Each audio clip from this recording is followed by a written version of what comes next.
Team کی لوگوں کی جو ان کو چلا رہے ہیں، اور اپنے جو ادارے ہیں ان سے اتنے سنسیئر ہیں کہ ان پہ شک بھی نہیں کیا جا سکتا، کہ آپ دیکھ سکتے ہیں یہاں پہ بیٹھ کے. اور جو ادارے چل رہے ہیں وہ کہاں سٹینڈ کر رہے ہیں، وہ بچوں کو صرف کھلا رہے ہیں پلا رہے ہیں، لیکن ایک اچھی تعلیم، ایک اچھا معیار نہیں دے رہے اس دنیا میں.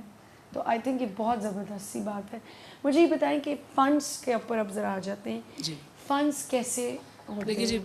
ایک تو ہمارا جو سب سے زیادہ ہماری جو بیک بون ہے نا وہ یہ ہے کہ ہمارے بچے ہم ان کو اسپانسر ڈھونڈتے ہیں، اسپانسر کرواتے ٹھیک ہیں. ہے.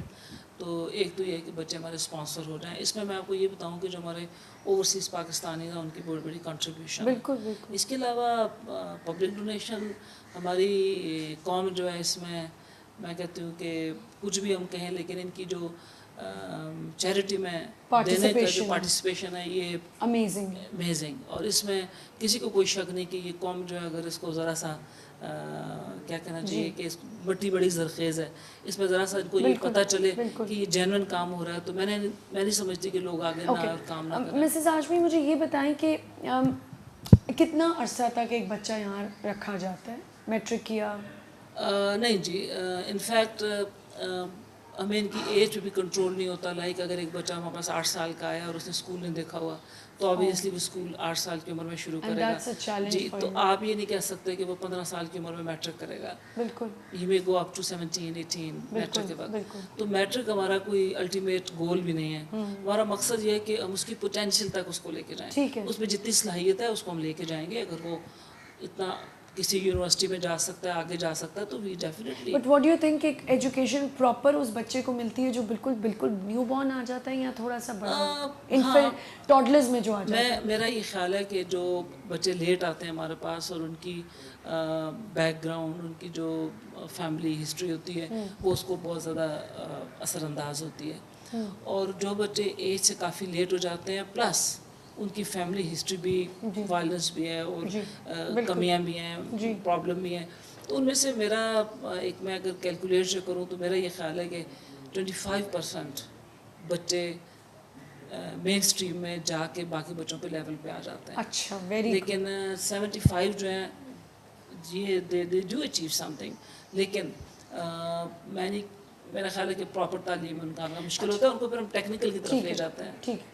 22 ایئرز میں ویورس کے لیے میں چاہتی ہوں یہ بات بہت ضروری ہے جاننا. ان 22 ایئرز میں آپ نے کن کیسز کا سامنا کیا ہے؟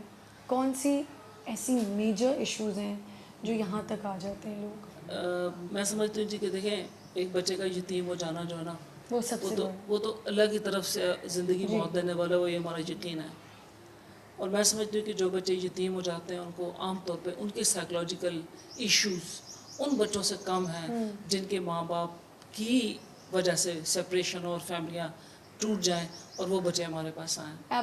تو میں یہ سمجھتی ہوں کہ یتیم بچے کو ایموشنلی اسٹیبل کرنا، اس کی سائیکالوجی کو اسٹیبل رکھنا اور اس کو مین اسٹریم میں لانا کمپیریٹیولی اس سے آسان ہے بنسبت ان بچوں کا جو بروکن فیملی سے آتے ہیں.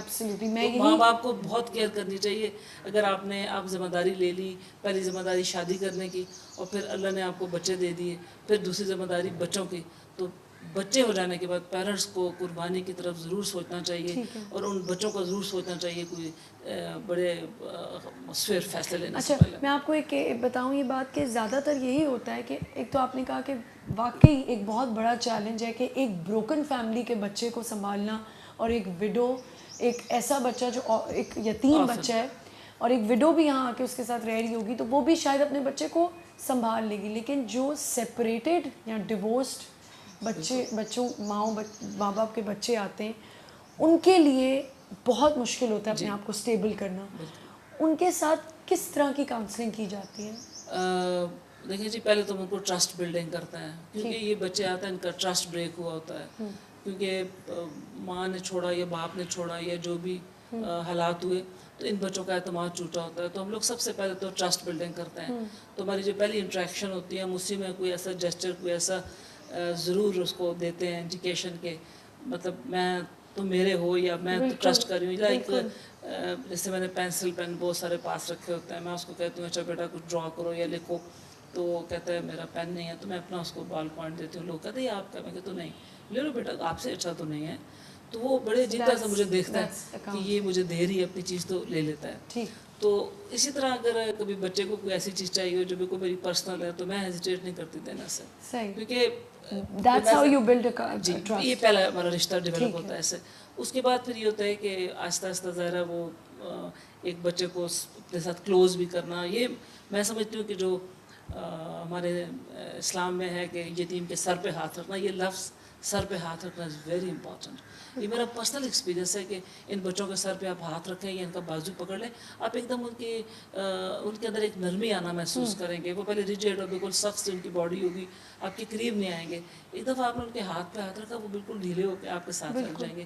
تو یہ اس میں بڑی حکمت ہے اور اس میں بڑی فلاسفی ہے. یہ تو بچوں کی بات ہوگی. جو ہمارے یہاں پہ مدرز ہیں, جو بہنیں ہیں یہاں پہ, ان کو کن مصیبتوں سے گزرنا پڑتا ہے, اور پھر ان کے ساتھ آپ نے بڑی امپورٹنٹ بات کی ہے کہ ایکچولی مین فوکس ایک فیملی کے اندر تو وہ ماں ہی ہے. اور یہ بھی ایک طرح سے بڑی دکھی عورتیں ہیں, کیونکہ دیکھیں ایک عورت جو اپنے گھر میں خوش ہے, اپنی فیملی ہے, ہسبینڈ ہے یا ماں باپ ہیں, وہ ہمارے پاس 24 گھنٹے کی نوکری کے لیے نہیں آئے گی. یہ عورتیں بھی دکھی ہیں اور کسی وجہ سے ان کو شیلٹر چاہیے. تو میں یہ سمجھتی ہوں کہ سب سے پہلے ہم جو کرتے ہیں, ہم یہ کرتے ہیں کہ ان عورتوں کو پہلے ہم کمفرٹیبل کرتے ہیں, کیونکہ ان کو باہر وہ ماحول نہیں ملا. یہی تو بات ہم کرنا چاہ رہے ہیں اور ان لوگوں تک میسج پہنچانا چاہ رہے ہیں کہ اگر وہ وڈو یا وہ ڈیورسڈ عورت باہر اپنی زندگی گزارنا بھی چاہتی ہے, اس کے لیے اتنی باؤنڈریز بنا دی جاتی ہیں, اس کے لیے اتنا سفوکیٹ کر دیا جاتا ہے ماحول کو کہ وہ تنگ ہار کے تھک جاتی ہے, اور وہ ان تانوں سے, ان روز روز کی باتوں سے بچنے کے لیے. تو یہاں جب آتی ہے نا, پہلے تو ان کو سیکیورٹی مل جاتی ہے. آپ دیکھیں ایک سیکیور ماحول آپ نے دیکھا, اس کے بعد ایک کھلا انوائرمنٹ ہے. پھر یہ کہ ہم اس کے گریونسز سنتے ہیں, اس کے دکھ کے لیے سچی بات ہے شروع میں اس کی کاؤنسلنگ, اس کو کندھا دیتے ہیں, ذرا رو لے, اپنا دکھ بیان کر لے, بات نکالے, وینٹیلیٹ کرے. بالکل. اس کے بعد پھر آہستہ آہستہ وہ ایسوسیشن, محبت بڑھتی جاتی ہے. اور ماشاءاللہ اس وقت میرے پاس 12-13 سال کی ہاؤس مدرز ہیں, اتنے عرصے سے ہیں, اور وہ یہ ان کا گھر ہے, یہ ان کا گھر ہے اور وہ خوش ہیں.